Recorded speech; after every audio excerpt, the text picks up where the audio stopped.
Magandang umaga po sa ating lahat at live mula sa Pag-asa Weather Forecasting Center. Narito na ang lagay ng ating panahon ngayong araw ng Biyernes, June 12, 2026, araw po ng kalayaan at Happy Independence Day sa buong bansang Pilipinas. Sa ating latest satellite images, makikita po natin ngayon ay hindi na po masyadong umiiral or mahina na itong hanging habagat or southwest monsoon at ang prevailing po na weather system ngayon ay itong easterlies o yung hangin nagmumula nga sa karagatang Pasipiko. At ito magdadala ng generally fair weather or maaliwala sa panahon sa malaking bahagi ng ating bansa. Bagamat posible pa rin ang mga localized rain showers and thunderstorms lalo na sa dakong hapon hanggang sa gabi, mas malaki po yung posibilidad ng mga thunderstorms natin lalong-lalo na dito sa may silangang bahagi po ng Bicol Region, kasama yung Bicol Region, Eastern Visayas, kasama rin yung Caraga at Davao Region. Kaya mag-ingat pa rin po sa mga bantaan ng mga flash flood and landslides, lalo na kapag meron po tayong mga moderate up to heavy na mga thunderstorms na nagdadala po ng mga malalakas na mga pag-ulan. Para naman po sa mga kababayan natin na may mga activities po ngayong araw ng kalayaan, inaasahan po natin ngayong umaga, medyo maliit pa yung posibilidad ng mga pag-ulan habang tumataas naman ang posibilidad ng mga pag-ulan sa hapon hanggang sa gabi. Sa ngayon nga po, wala tayong minomonitor na anumang low pressure area sa loob at labas ng Philippine Area of Responsibility.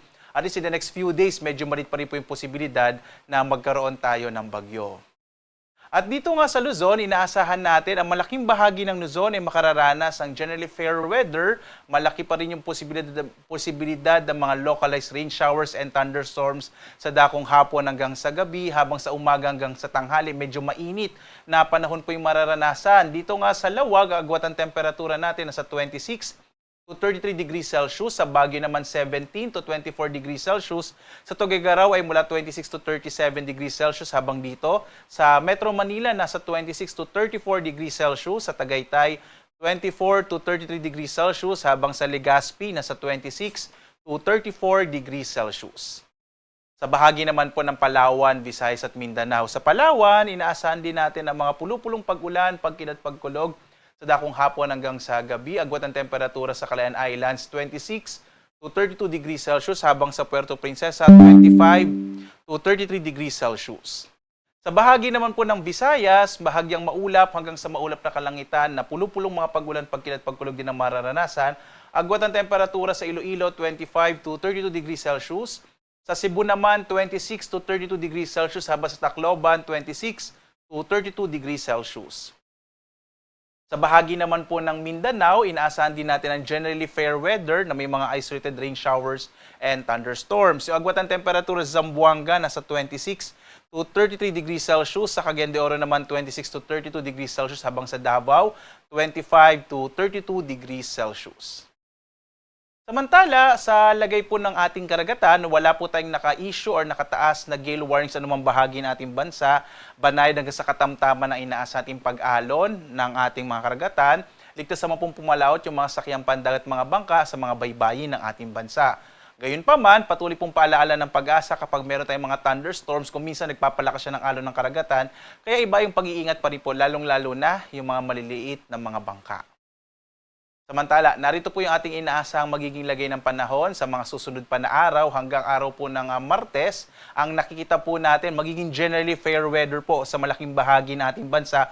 Patungo tayo sa tinatawag na monsoon break at pag sinabi po natin monsoon break, ibig sabihin po noon hindi umiiral yung habagat, kaya medyo mainit na panahon mararanasan pa rin sa malaking bahagi ng ating kapuluan. Gayunpaman, posible pa rin ang mga localized rain showers and thunderstorms sa dakong hapon hanggang sa gabi. Usually po, tumatagal yan ng mga 1 hanggang 2 or kuminsan po mga 3 oras, at yung intensity ng mga pag-ulan, pwede pong moderate at times heavy. At dahil nga napapadalas na po yung ating mga thunderstorms sa hapon hanggang sa gabi, maaari po kayong pumunta dito sa ating panahon.gov.ph kung saan po dito makikita po ninyo real time. Ayan, i-click nyo lamang po yung icon na to at makikita nyo po kung saang lugar may thunderstorm advisories. Kagaya kaninang 4:30 AM ay meron po tayong thunderstorm advisory dito sa may bahagi ng Masbate at or sa Romblon. At dito po sa Masbate, makikita nyo po yung mga lugar kung saan meron po tayong mga thunderstorm advisory. So yan po sa may area ng Masbate. So makikita po ninyo using this ating websites ay real-time nakamapa po yung ating mga warning sa buong bansa. Samantala, ang ating araw ay sisikat mamayang 5:27 na umaga at lulubog, ganap na 6:25 naman ng gabi.